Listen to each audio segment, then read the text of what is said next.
어린 시절에 저가 가지고 있었던 생각, 제 인생을 지배하고 있었던 생각이 무엇이냐면 나는 왜 이렇게 힘든 삶을 살까였습니다. 제가 생각해도 참 인생이 불쌍하다는 느낌이 드는 거예요.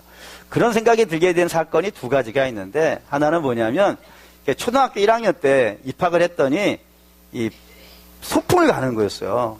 소풍을 가는데 왜 그 학교는 소풍을 1학년을 그렇게 갔는지는 모르겠는데, 어제 소풍을 어떻게 갔냐면 엄마랑 같이 갔어요. 근데 문제는 저만 엄마가 없는 거예요. 도시락을 혼자 싸들고 가서 혼자 먹었던 기억이 있어요. 그래서 야, 진짜 내 인생 골치 아프다라는 생각이 그때 처음 들었었고, 두 번째는 학년이 바뀌잖아요. 그럼 선생님이 바뀌지 않습니까? 초등학교는. 바뀌면은 선생님이 한 달 정도 지나고 나면 꼭 저를 불러요.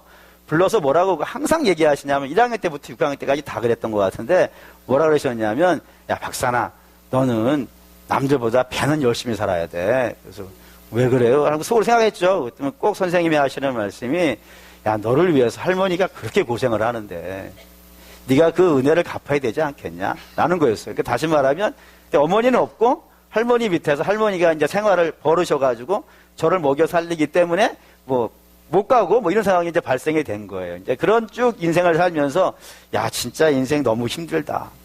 나만 힘든 것 같은 거예요. 다른 애들은 하나도 안 힘들고, 다른 애들은 좋은 옷에 좀 옛날에는 가난한 애들이 머리에 스포츠를 깎고 다녔잖아요. 제가 어릴 때 사진 보면 다 스포츠고, 다른 애들은 다 머리가 길어요. 그러니까 매일 감는 애들이고, 나는 일주일에 한 번 감는 애고, 이런 상황이었던 것 같아요. 그래서 야, 나는 인생이 참 힘들다. 나만 힘든 것 같고, 남은 아무도 안 힘든 것 같고, 이런 생각을 어린 시절에 좀 가졌습니다. 근데 그런 생각을 갖고 살다가 나이가 들어서 이제 목사가 됐죠. 목사가 되면서 신방을 다니고 많은 성도들을 만나면서 두 가지 사실을 알았어요. 그 두 가지 사실 중에 첫 번째는 뭐냐면은 다 힘들다는 거였어요. 나만 힘든 건 없어요. 다 힘들다는 거예요. 근데 왜 저 사람은 안 힘든 것처럼 보일까요? 그 사람이 말을 안 해서 그런 거예요. 그렇지 않습니까? 구차하게 말을 하겠어. 내가 힘든다고 누구한테 말해보신 적 있습니까? 대놓고? 여기서 한번 해보시겠습니까? 안 해요. 그냥 다 귀찮으니까 얘기 안 해요. 그냥 얘기 안 하니까 우리는요, 몰라요. 몰라서 그런 거예요. 몰라서. 두 번째가 이유가 있어요. 두 번째 이유는 뭐냐면 그 사람을 가끔 만나서 그래요. 우리가 일주일에 한 번밖에 안 만나잖아요. 근데 일주일에 한 번 만나는데 사람끼리 모여가지고 서로 인상 묵힐 일이 뭐가 있겠어요. 그 순간은 뭐예요? 웃잖아요. 그냥 웃으니까 저 사람은 심간편한 사람 이렇게 이해할지는 모르겠지만, 매일 만나고 시간 만나고 늘 같이 교제하다 보면은 야, 저 사람도 만만치 않구나라는 걸 알게 돼요. 그래서 이 세상에는 속 편한 사람은 없어요. 목사의 말을 믿어도 돼요. 그죠? 많은 사람 만나서 얘기한 거니까. 그런 속 편한 사람은 없어요. 또 하나 아는 게 있어요. 또 하나 아는 게 뭐냐면은, 모든 사람이 다 힘든 삶을 살지만 모든 사람이 다 찌들은 인생은 아니더라 이거예요. 그 속에서도 감사하는 사람이 있고, 그 속에서도 기뻐하는 사람이 있고, 그 속에서도 즐거워하는 사람이 있더라는 거예요. 뭘 보면 아느냐면 천상병이라고 하는 시인을 여러분이 아시나 모르겠습니다. 1967년에 그 유럽에서 유학하던 학생들 중에 어느 일부의 학생이 동독에 갔었나 봐요. 독일이 통일되기 전에 동독은 공산주의 국가였지 않습니까? 그 공산주의 국가에 그냥 몰래 갔다 왔는 모양이에요. 그래서 한국에 들어왔는데 그 유학생하고 천상병 시인하고 같이 앉아가지고 대포를 한잔 하신 것 같아요. 근데 자기들은 아무도 모를 거라고 생각했지만 세상에 그런 게 어디 있어요. 다 알아버린 거예요. 알아가지고 공산주의 국가를 갔다 왔으니까 뭐가 된 거예요? 졸지예요. 간첩이 된 거예요. 간첩이. 1960년대에 간첩이라 그러면요, 나만 하지 못하는 거예요. 인생 끝난 거예요. 그 인생은. 근데 이제 간첩하고 같이 술 먹고 교제했다는 이유로 이분도 간첩이라는 오명을 쓴 거예요. 누명을 써가지고 졸지에 이제 감옥에 정보원에 끌려갔죠.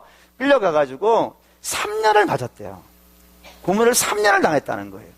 그리고 3년을 투옥당해가지고 총 6년 동안 이루 말할 수 없이 큰 옥고를 치른 거예요. 그리고 나와서 이제 시를 하나를 발표했는데 그 시가 바로 귀천이라고 하는 시입니다. 그 시에 이런 내용이 있어요. 나 하늘로 돌아가리라. 새벽빛 와닿으면 쓰러지는 이슬 더불어 손에 손잡고 나 하늘로 돌아가리라. 노을빛 함께 단둘이서 기슭에서 놀다가 구름 손짓하면은 나 하늘로 돌아가리라. 아름다운 이 세상 소풍 끝나는 날 가서 아름다웠다라고 말하리라 라는 시를 발표한 거예요. 이 시를 처음 제가 접하고 나서 거의 멘붕이 됐어요. 왜냐하면 저는 제가 제일 힘든 인생인 줄 알았거든요. 저보다 더 복잡한 인생은 어린 시절이니까 없다라고 생각을 했었는데, 여러분 보시다시피, 들어보셨다시피 제 인생하고 그분 인생하고 비교해 놓는다 그러면 누가 더 복잡해요? 뭐 굳이 말 안 해도 알지 않겠습니까? 그분의 인생이 더 복잡하고 더 힘든 거예요. 뭐 6년 옷고 치르고 나왔을 때 그분의 몸은 뭐 거의 만신창이가 되었다 그러고, 마음도 만신창이가 되었고 영혼까지도 부서졌다 그랬거든요. 그 정도로 심각한 데미지를 입었음에도 불구하고 그분이 뭐라 그러냐면 이 세상이 어떻다고요? 아름답다고요. 그리고 소풍이라고요. 그리고 죽는 거를 소풍 끝나는 날이라 그러는 거예요. 거의 뭐 멘붕이었죠. 뭐 이게 어떻게 가능한가? 왜 그게 아름다운 세상이지? 왜 그게 소풍 같은 삶이지? 도저히 납득이 안 되고 막 굉장히 큰 고민을 했었어요. 근데 그 고민을 하다가 제가 이제 나름 답을 찾은 것이 저와 여러분이 오늘 읽은 본문입니다. 에스겔 48장. 거기에 뭐가 등장하냐면 여호와 삼마가 나와요. 그 여호와 삼마가 바로 하나님의 이름인데, 그 이름의 뜻은 하나님이 거기에 계시더라 라고 하는 이야기입니다. 이제 이 이야기가 어떤 의미를 담고 있는지를 이제 여러분에게 말씀을 드려야 될 것 같아요. 그러려면 먼저 이사야라고 하는 이 에스겔이라고 하는 책을 좀 설명을 드려야겠어요. 에스겔은 언제 쓰여지고 언제 읽었는지가 제일 중요해요. 이거를 이해하면 나머지는 이제 이해가 돼요. 이게 언제 쓰여졌냐면은, 또 언제 누구가 제일 먼저 읽었냐면 바벨론에 포로로 끌려온 사람들이 읽은 거예요. 그러니까 바벨론이라는 나라가 이스라엘을 공격을 해가지고 이스라엘 사람들을 포로로 끌어간 거예요. 근데 총 3번에 걸쳐서 공격을 하거든요. 근데 첫 번째 예루살렘을 공격하고 나서 포로로 끌려간 사람을 여러분들 아주 잘 아는 사람이 하나가 있어요. 혹시 아시는 분 있어요? 다니엘입니다. 다니엘서에 있는 다니엘이 1차 포로에 끌려간 사람이에요. 그리고 2차 공격이 있었는데 2차 공격을 당하고 끌려간 사람도 여러분이 알아요. 혹시 또 누군지 아실까요? 그게 에스겔이에요. 잘하시네. 3차 공격이 있어요. 3차 공격을 하고 어떤 일이 벌어졌을까요? 예루살렘이 멸망을 해요. 성이 멸망한 3번의 공격이 있었는데, 이 책이 언제 쓰여졌냐면 1차와 2차 공격이 끝나고 3차가 시작되기 전에 그 사이에 이 책이 기록되어져 있다라고 되어져 있어요. 그렇기 때문에 누가 읽냐면 포로로 끌려온 사람들이란 말이에요. 근데 여러분, 이 포로로 끌려왔다는 건 어떤 의미냐면, 포로로 끌려오기 전에는요, 그들의 삶이 자유인이었다는 얘기 아니겠어요? 집이 있고요, 가족이 있었어요. 함께 만나서 웃을 아내가 있었고 남편이 있었고요, 부모가 있었고 자식이 있었어요. 그리고 그 다음날 아침에 눈 뜨면요, 나가서 내 가족들을 위해서 일할 수 있는 일터가 있었고요. 그런 것들이 있었던 사람들로 일상을 살던 사람들인데, 그 사람들이 다 잡혀온 거예요. 잡혀왔으니까 그들은 이제 누구를 위해서 일을 해야 돼요? 자기 가족을 위해서 일할 수가 없어요. 왜죠? 여러분, 포로 끌어갈 때 가족끼리 끌어가는 경우가 어디 있어요? 잡아가는 대로 끌어가는 거 아니겠어요? 잡히는 대로 끌어가는 것이고 자기 마음대로 팔아버리는 것이니까, 가족끼리 가는 게 아니라 아버지는 이쪽으로, 어머니는 이쪽으로, 부인은 이쪽으로, 자식은 이쪽으로 다 이렇게 뿔뿔이 흩어져 살아가는 거예요. 그리고 자기 가족을 위해서 일할 수 있는 것도 아니고 이제는 주인을 위해서만 일을 해야 되고, 주인에게 일한 것이 자기에게 돌아오는 것은요, 없는 거예요. 그냥 밥 한 끼라도 주면 그냥 다행인 것이, 그게 노예의 삶이고 종의 삶이고 포로의 삶이 아니겠어요. 그러니 삶에 무슨 기쁨이 있겠어요. 그러니까 여러분들이 오늘 집에 돌아갈 곳이 있다는 것만으로도 여러분 할렐루야 하셔야 되고, 저녁에 함께 만나서 웃을 수 있는 가족이 있다는 것만으로도 기뻐하셔야 되는 일이에요. 근데 그게 무서진 삶인 거예요. 근데 그게 부서진 것도 심각한 문제지만, 이스라엘 사람 포로로 끌려와 있는 이스라엘에게는 더 심각한 문제가 있었어요. 그게 뭘까요? 안 끝났으니까 예루살렘은요, 그대로 있는 거예요. 근데 이들은 예루살렘에 못 가는 거예요. 여러분, 예루살렘에 못 간다는 의미가 어떤 의미인지 아실까요? 당시에 이스라엘 사람들이 생각하는 예루살렘의 느낌은 그냥 저쪽에 있는 동네 이름, 옛날에 우리가 살던 집 이런 개념이 아니에요. 당시에 이스라엘이 가지고 있었던 예루살렘이란 개념은 어떤 개념이냐면 하나님이 계시는 곳이에요. 하나님이 거기 계신다고 생각했어요. 예루살렘에만 하나님이 계시고 다른 데는 하나님이 없다라고 생각했다고요. 그래서 예루살렘에 살고 있으면 지금 어디에 있는 거예요? 하나님 안에 있는 거예요.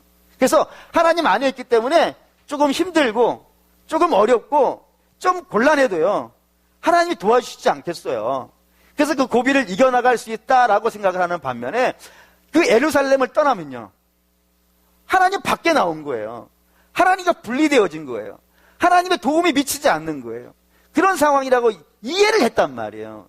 근데 바벨론 포로로 끌려와 있으니까, 그리고 포로로 끌려와서 예루살렘에 나와 있지만 뭐 예루살렘 사는 사람이 아니더라도 이스라엘 살고 있는 사람이라면요, 언제든지 가볼 수 있잖아요, 예루살렘에. 근데 포로로 끌려와 있는 사람들은요, 갈 수가 없는 거예요. 하나님 안에서 떨어져 나왔을 뿐만 아니라 하나님께로 갈 수도 없는 그런 매우 복잡한 상황이 된 거예요. 그래서 우리는 이제 어떻게 하는가. 이제 하나님하고 분리되어졌는데 하나님에게서 떨어져서 이 바벨론의 그바이 강가라고 하는 강가에서 종살이하고 있는데 우리는 이제 누가 지켜주나? 누가 이 어려움을 극복해주나? 우리 언제 고향으로 돌아갈 수 있는가? 이러는 꿈과 소망이 다 부서져 버리고 완전히 절망과요, 낙심이 그들을 지배한 거예요. 하나님께 갈 수가 없다고 생각하니까, 하나님이 떨어져 나왔다고 생각하니까 그 절망과 낙심이 너무 커가지고 그들에게는 조그마한 희망도, 조그마한 꿈도 하나도 남아있을지 않을 만큼 철저히 부서진 인생이 되어진 것이 당시 바벨론에 살고 있었던 종들이었다 이거예요. 그 종들을 하나님께서 위로하시려고 결정을 하신 거예요. 그래서 에스겔을 통하여서 하나님이 두 가지 사실을 이 바벨론 포로에 끌려와 있는 사람들에게 알려주시는 겁니다. 두 가지 사실. 그래서 에스겔은 두 가지 내용이 들어있어요. 첫째는 뭐냐면 예루살렘의 운명이 어떻게 될 것인가. 예루살렘 어떻게 될 것인가. 너희가 이렇게 오매불망 바라는, 저기에 하나님이 계시다고 말하는 그 예루살렘의 운명이 어떻게 될 것인가를 알려주시는데, 그 운명이 어떻게 될 것 같으세요? 망한다 이거예요. 두 가지 이유 때문에 망한다는 거예요. 첫째는 뭐냐면 우상숭배 때문에 망한다 하는 겁니다. 우상숭배를, 제 설교를 많이 들으신 분은 이제 분명히 이해하실 거예요. 우상숭배는 부처상에게 가서 절하는 정도의 작은 문제가 아니에요. 그럼 말할 것도 없고, 우상숭배의 가장 근본적인 사상은 헛된 것에게 절하는 거예요. 하나님이 아닌 것, 생명이 되지 않는 것, 내 인생의 행복이 되지 않는 것, 내 인생의 기준이 안 되는 게 아닌 것, 우리의 기준이 되고 우리의 행복의 이유가 되고 우리의 만족의 근원이 된 게 다 뭐예요? 하나님 외에는 없는 거예요. 근데 우리는 가끔 하나님 말고 다른 것에서 내 행복이 온다라고 생각하고 만족이 온다라고 생각한다니까요. 가장 대표적인 게 돈과 권력이에요. 그게 다 우상이란 말이에요. 그런 우상 숭배가 예루살렘에 가득 찬 거예요. 그래서 하나님은요, 완전히 뒷방에 빠진 거예요. 뒷방으로. 하나님을 추구하는 사람은 없고 오로지 이 땅을 추구하는 사람들만 가득 채워져 있는, 영적인 사람들로 불러놨는데 육적인 사람들이 돼버린, 하나님 자녀로 세우셨는데 세상의 사람들이 돼버린 그런 것이 예루살렘이었다 이거예요. 하나님이 멸하시겠다 이겁니다. 왜죠? 그게 악인 거예요. 두 번째, 하나님께서 예루살렘을 멸망시키겠다고 하시는 두 번째 이유는 뭐냐면 저들이 악하다 이거예요. 어떻게 악하냐면은 이런 일이 실제로 있었대요. 강한 자가 약한 자에게 폭행을 가하는 거예요. 그게 아주 비일비재한 거예요. 그냥 눈만 뜨고 쳐다보면은 강한 자가 약한 자를 짓밟고 괴롭히고 이런 것들이 일상이 되어져 있는 도시. 뿐만 아니라 거짓말을요, 입에 달고 사는 도시. 그리고 음란함이 가득한 도시. 이렇게 되었다 이거예요. 윤리라고 하는 윤리는 다 부서지고 계명이라고 하는 계명과 율법이라는 율법은 다 부서져 버린 그런 세상이 예루살렘이었다 이겁니다. 하나님께 용납이 안 되는 거예요. 왜죠? 이스라엘이 가나안 들어가기 전에 거기 살던 사람이 그랬다니까요. 거의 가나안 원주민들이 그런 삶을 살았어요. 우상숭배를 하고, 폭행을 가하고, 음란하고, 악한 짓을 하고, 거짓말을 하고, 뭐 이런 일들이 일상이었던 것이 가나안이었었는데, 하나님께서 이스라엘로 하여금 그들을 몰아내게 하신 거란 말이에요. 근데 그 몰아낸 자들이 그 가나안에 살고 있는 사람들과 똑같이 살고 있으면 어떻게 돼야 되는 거예요? 똑같이 내보내야 되는 것 아니겠어요? 그러지 않으면 하나님은 공평한 하나님이 아니고 공의의 하나님이 아니지 않습니까? 그렇기 때문에 하나님이 저들을 몰아내시는 거예요. 성을 부서뜨리겠다 이거예요. 그리고 성이 무너졌으니까 성 안에 살고 있던 사람들은 어떻게 되는 거예요? 성의 보호함을 받고 있던 사람들은요, 성 밖으로 나오는 거죠.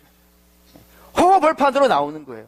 아무것도 보호해 줄 수 없는, 누구도 지켜줄 수 없는 그런 벌판으로 쫓겨나서 버려진 아이처럼 그런 험한 삶을 사는 것이요, 불을 보듯 뻔한 것이 이스라엘 백성들의 삶이 될 거라고요.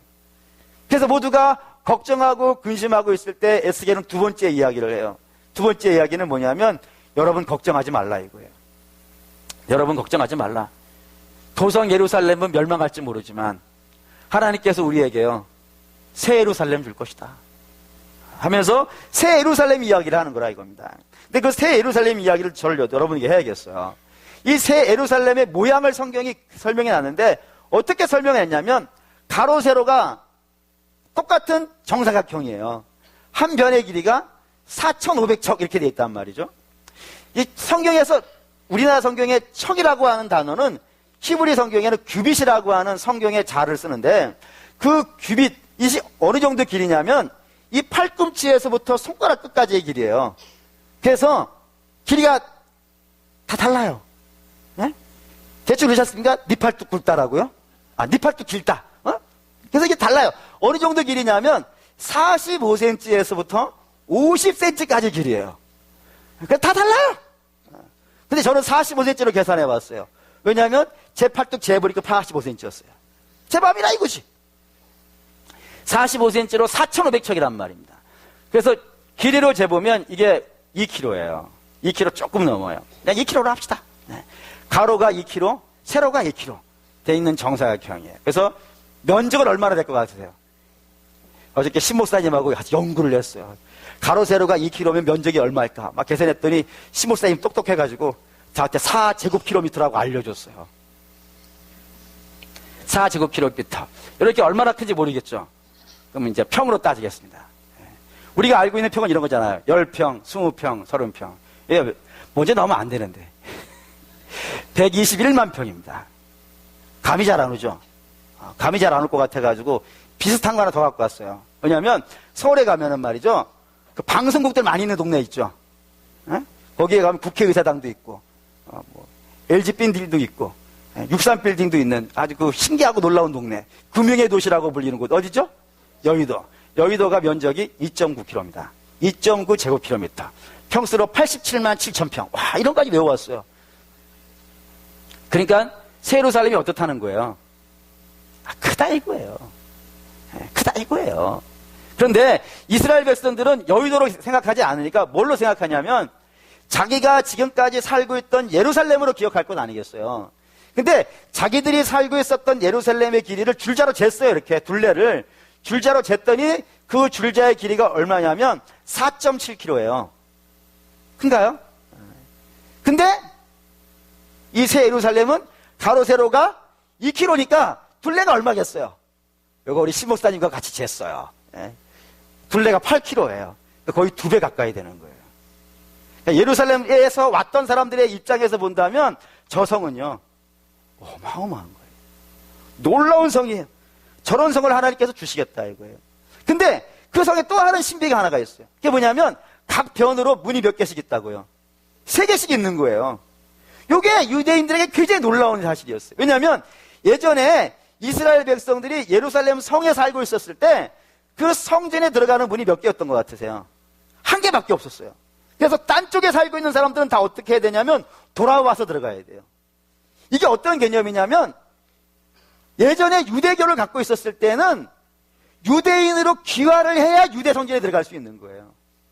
근데 이게 새로운 성은 각 변마다요, 문이 3개씩 똑같이 있는 거예요. 그게 무슨 뜻이겠어요? 공평하다 이거예요. 들어가는 문이. 어느 방향에 있더라도 들어가는 문이라 이거예요. 그런 놀라운, 모두에게 공평하고 모두에게 신비로운, 그거 크고 넓은 그런 성을 하나님께서 이 포로로 끌려 나와 있는 백성들에게 주시겠다 그러는 거예요. 근데 이제 문제가 있어요. 그 문제가 뭐냐면 이스라엘 역사에 이런 성은 세워진 적이 없어요. 세워진 적이 없는 거예요. 포로 70년 동안 이런 성 세워진 적이 없는 거예요. 그래서 굉장히 많은 학자들과 굉장히 많은 실력 있는 목사님들이 이걸 갖고 굉장히 열심히 공부를 했어요. 그 중에 그 훌륭한 목사님 중에 또 지식 있고 뛰어난 목사님 중에 누가 있냐면 제가 있어요. 정말 열심히 공부했어요. 열심히 공부해 본 결과 이 성은 이 땅에 세워지는 성이 아니라는 사실을 알았어요. 뭘 보면 알았냐면 이 두 가지 때문이에요. 그 성은 무척이나 크고 그 성은 모두에게 공평한 문을 갖고 있다는 것. 이 두 가지 속성을 가지고 있는 성은 딱 하나밖에 없어요. 혹시 아십니까? 그게 하나님이에요. 하나님만이 그래요. 하나님만이 모두에게 공평해요. 하나님이 모두에게 사랑을 베푸시는 분이에요. 그래서 이건 하나님의 성품이고 여호와 삼마라는 것은 그저 성의 이름이 아니라 하나님 당신의 이름이 될 것이다 라고 하는 거예요. 그래서 그런 관점에서 이 에스겔을 살펴하면 이렇게 되어져요. 바벨론 포로들에게 비록 여러분들이 지금 바벨론의 포로로 끌려와서 말할 수 없이 큰 고통을 겪고 있지만 사랑하는 여러분, 하나님은 저 예루살렘이 있는 곳이 아니고 오늘 여러분이 계시는 곳이 어디라면 거기가 어디든지 거기에 계신 하나님이라고. 이 얘기를 하고 싶다 이거예요. 여러분 포로로 끌려왔습니까? 거기에 하나님 계시고, 여러분 아파서 병원에 갔습니까? 하나님 거기에 계시고요. 때로 시험이 안 돼서 낙방한 자리 밑에 앉아 있습니까? 하나님 거기도 계신다니까요. 하나님 항상 거기에 계시는 분이에요. 하나님 그런 분이에요. 하나님은 당신의 백성들을 고아와 같이 버려두시지 않는다 그랬어요. 늘 그곳에 같이 있으면서 저들을 지키시고 보호하셔서 결국에는 당신이 기뻐하시는 곳으로 데려오지 아니하면요, 당신의 삶을 마치는 일이 없는, 일을 마치는 일이 없는 그런 분이라고 성경은 처음부터 끝까지 얘기한단 말이에요. 거기에서만 그런 것이 아니고 하나님은 늘 그래왔다 이거예요. 예를 들어보죠. 이스라엘이 원래 어디에 살고 있는 백성들이었냐면 애굽에 살고 있었어요. 그때 애굽에 살고 있었을 때 그들의 직업이 뭐였죠? 노예였어요. 종이었어요. 굉장히 힘든 삶을 살아왔어요.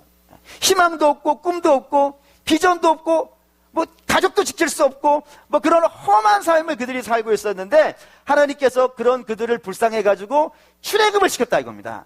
그리고 출애굽을 시켜서 데리고 나온 곳이 어디예요? 그게 광야예요.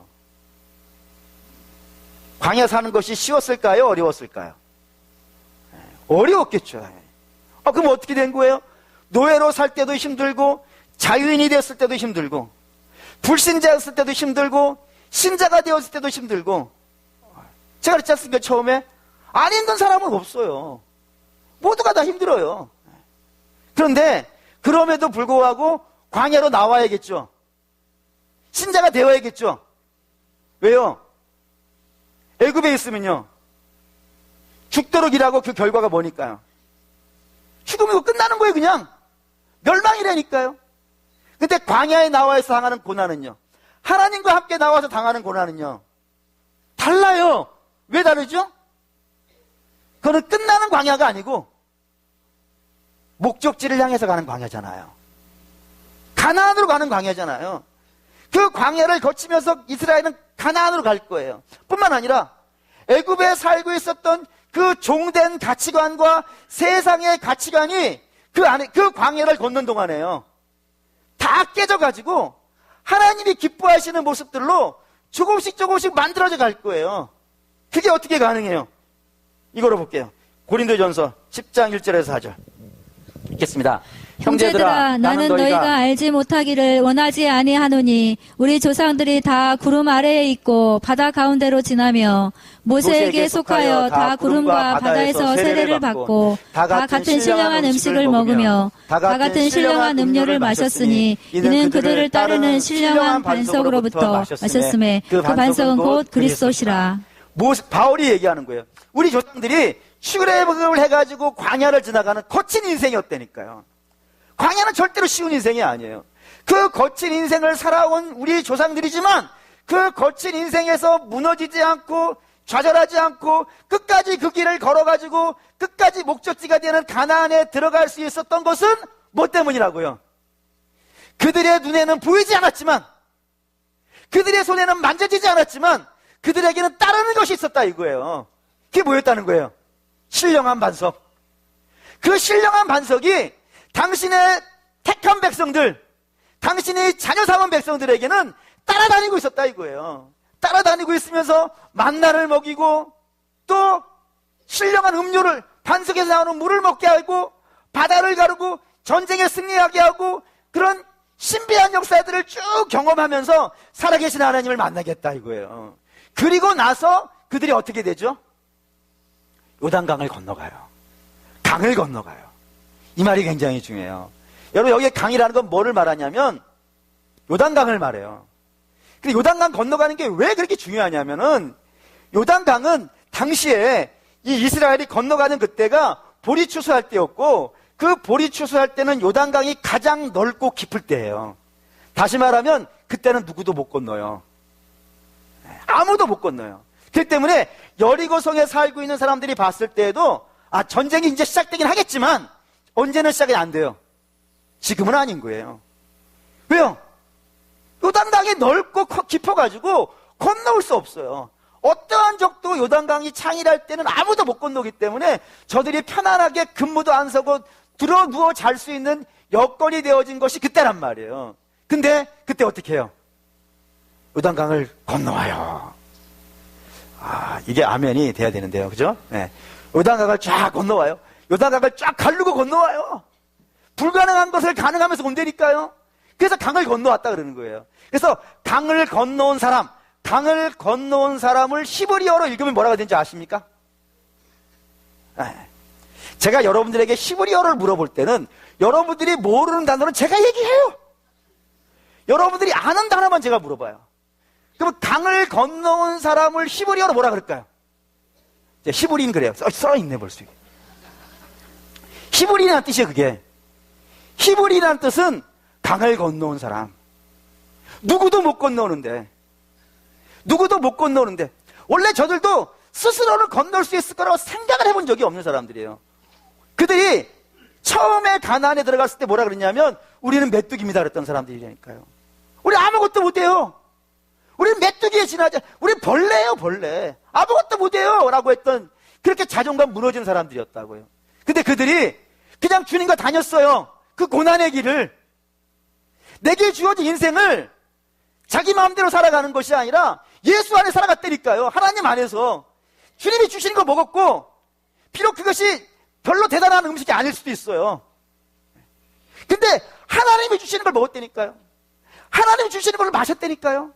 하나님이 함께하는 사람과 살았다니까요. 그것만 했어요.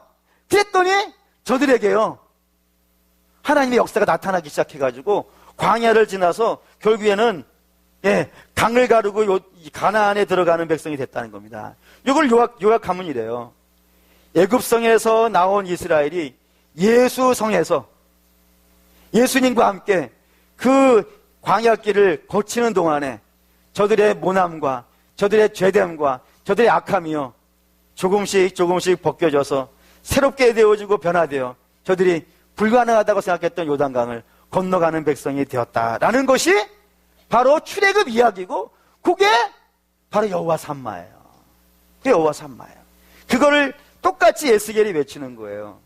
여러분, 우리 바벨론 포로로 끌려와서, 자기도 끌려왔으니까, 여러분, 우리 바벨론 포로로 끌려와서 참 힘들죠. 언제 돌아갈까 근심되죠. 여러분, 실망하지 맙시다. 낙심하지 맙시다. 하나님은 저 예루살렘에 있는 분이 아니라 그 예루살렘을 떠나온 우리와 함께 하시는 분이라, 우리가 어디에 있든지 우리 하나님께서 우리와 함께 하실 것이고, 그리고 우리의 악함을 벗겨내실 것이고, 우리의 더러움을 씻겨줄 것이고, 그리고 그 모든 것들이 완성되는 날요, 온 세계 모든 백성이 저 이스라엘, 바벨론에 포로된 이스라엘은 절대로 자기 고향으로 못 돌아갈 거라고 말했던 그날을, 저들은 못 간다고 했지만 우리 하나님은 우리를 다시 우리의 고향으로 돌려보내 주실 겁니다.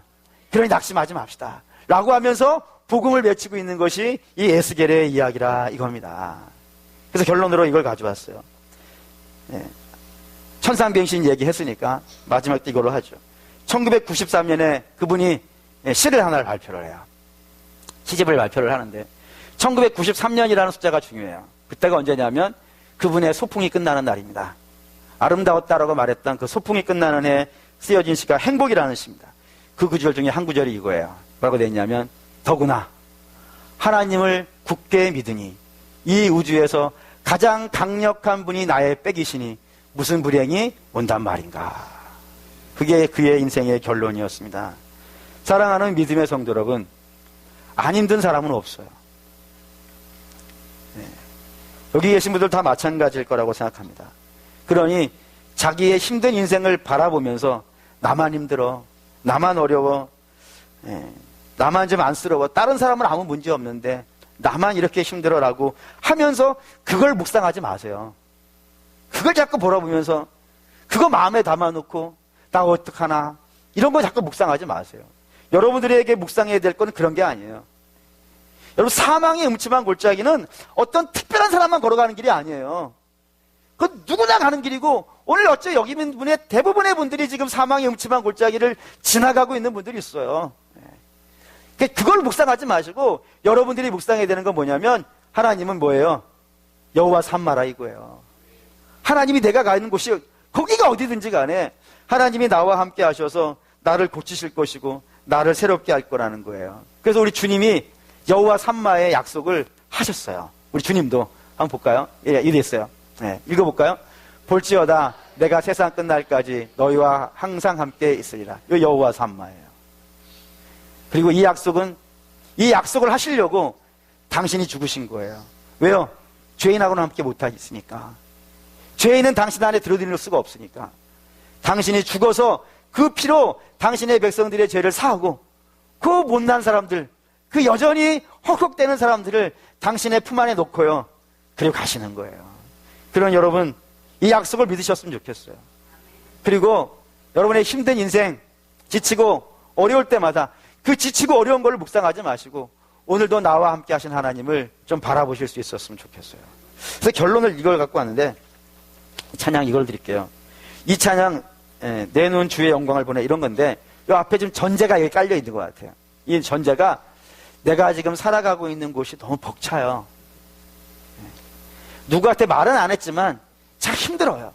그래서 여기는 하나님이 안 계신 것 같네. 여기는 눈물의 골짜기밖에 안 되는 것 같네. 이런 생각이 들어가는 곳에 있어요, 이 시인이. 근데 거기에서 하나님이 그의 눈의 비닐을 딱 벗겨주신 거예요. 딱 벗겨주시니까 그의 눈을 들어서 딱 바라봤더니 거기에 주의 영광이 쫙 임하고 있는 거예요.